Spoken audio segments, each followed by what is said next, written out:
बिस्मिल्लाहिर्रहमानिर्रहीम। अस्सलाम वालेकुम डियर स्टूडेंट्स।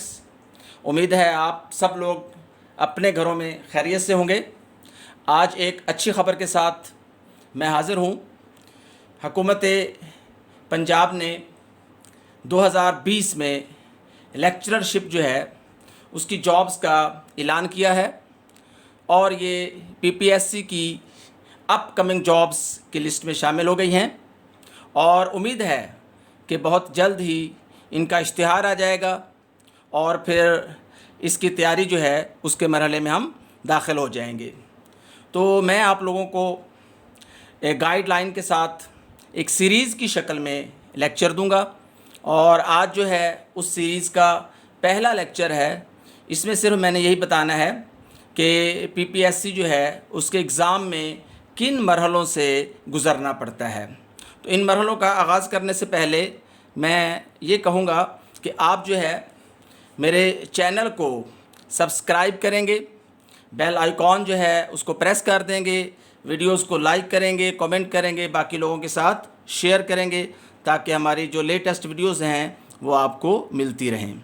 तो आप इन मरहलों में जो सबसे पहला मरहला होता है वो होता है एलिजिबिलिटी का, यानी आप उस नौकरी के लिए अहल भी हैं कि नहीं। और आम तौर पर इसमें दो चीज़ें देखी जाती हैं। सबसे पहली बात क्वालिफ़िकेशन। जिस तरह हर जॉब के लिए क्वालिफ़िकेशन जो है अलग होती है, इसी तरह लेक्चरशिप के लिए भी जो बेसिक क्वालिफ़िकेशन है वो एमएससी या बीएस है। अगर मैं मैथ की बात करूं तो उसके लिए मिनिमम क्वालिफ़िकेशन जो है वो एमएससी मैथमेटिक्स या बीएस मैथमेटिक्स का होना है।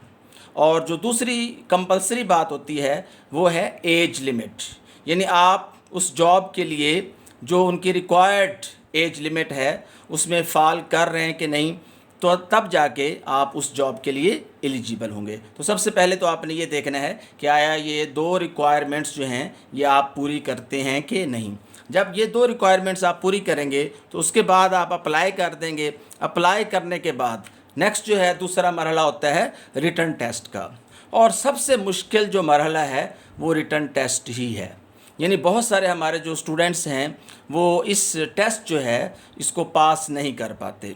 उसकी क्या वजूहात हैं, उसकी खामियां क्या हैं, उनको कैसे दूर किया जाता है, बहुत जल्द ही दूसरे लेक्चर में मैं टेस्ट की तैयारी, सिलेबस कैसे हम लेंगे, कहाँ कहाँ से हमने सिलेबस को लेना है और सारी चीज़ें जो है लेक्चर 2 में मैं आप लोगों के साथ डिटेल से डिस्कस करूंगा, जो कि बहुत जल्द ही ऑन हो जाएगा। अब रिटन टेस्ट जो है वो 100 मार्क्स का होता है, सबको मालूम है। इसमें जो सब्जेक्ट है वो 80% होता है और जो बाकी 20% है उसमें मुख्तलिफ़ कैटेगरीज़ हैं, जिसमें जनरल नॉलेज आप कह सकते हैं, करंट अफेयर है, इस्लामिक स्टडीज़ है, पाक स्टडीज़ है, एवरीडे साइंसेस के 1-2 क्वेश्चंस होते हैं, कंप्यूटर के और बेसिक मैथमेटिक्स के भी 2 या 3 क्वेश्चंस लाजमी होते हैं। तो इस टेस्ट जो है इसको पास करना ज़रूरी है, लेकिन मेरिट में शामिल होने के लिए पास होना ही ज़रूरी नहीं है, बल्कि आपने पासिंग मार्क्स जो हैं उससे ज़्यादा अगर नंबर हासिल किए तब जाके आप जो मेरिट बनता है फ़ाइनल उसमें आप काबिल हो जाएंगे कि शामिल हो जाएंगे। तो इसको टेस्ट जो है उसके बाद सेकंड जो है फिर थर्ड मरहला आ जाता है इंटरव्यू का।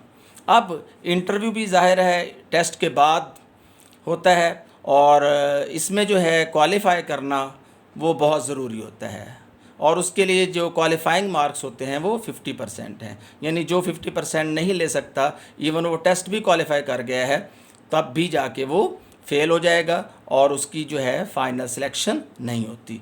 तो इंटरव्यू का मरहला जो है वो बाद में आएगा। उसके बाद जो है सबसे आखिर में क्या होता है फ़ाइनल सिलेक्शन।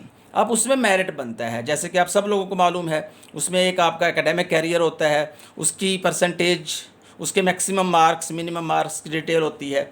उसके बाद रिटन टेस्ट जो आपने पास किया है उसके कितने नंबर होंगे, آپ نے جو اٹین کیے ہیں اور اس کے بعد انٹرویو میں آپ کے کتنے مارکس ہوئے ہیں، ان ساری چیزوں کو ایڈ کر کے ایک فائنل میرٹ بنایا جاتا ہے، اور جو ٹاپر اسٹوڈنٹس ہوتے ہیں جتنی سیٹ ہیں ان کے مطابق، فرض کریں اگر 50 سیٹیں ہیں تو جو پہلے ٹاپ والے ہوں گے 50 اسٹوڈنٹس جو ہیں ان کی فائنل سلیکشن ہو جائے گی اور ان کو آرڈر مل جاتے ہیں۔ اس طرح جو ہے ہمارے پاس چند مرحلے ہیں پی پی ایس سی کے ایگزام، انٹرویو اور فائنل سلیکشن تک پہنچنے کے لیے۔ تو میری دعا ہے کہ آپ جو ہے سب لوگ ان تمام مرحلوں میں اپنے آپ کو کوالیفائی کریں، اور تیاری جو ہے اس کا بہت جلد ہی ہم آغاز کرنے والے ہیں۔ میں اپنی تمام نیکسٹ ویڈیوز میں ساری باتیں شیئر کروں گا کہ ہم نے تیاری آن لائن کرنی ہے یا اکیڈمی کے تھرو کروانی ہے، اور کورس آؤٹ لائن کیا ہوں گی، کہاں کہاں سے ہم نے کرنی ہے، یہ ساری چیزیں میں آپ سے نیکسٹ ویڈیو میں شیئر کروں گا۔ اور نیکسٹ ویڈیو کے لیے بیسٹ آف لک، اللہ حافظ۔